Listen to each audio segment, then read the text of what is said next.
Sementara itu, Saudara, Partai Golkar memastikan melakukan komunikasi dengan Koalisi Indonesia Bersatu maupun Koalisi Kebangkitan Indonesia Raya. Partai Golkar menghormati keputusan PDI Perjuangan yang resmi mengusung Ganjar Pranowo sebagai bakal capres.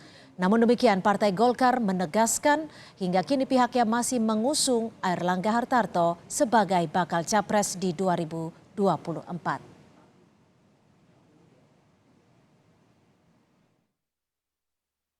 Termasuk Partai Golkar yang saat ini masih konsisten mengusung Bapak Airlangga Hartarto sebagai calon presiden.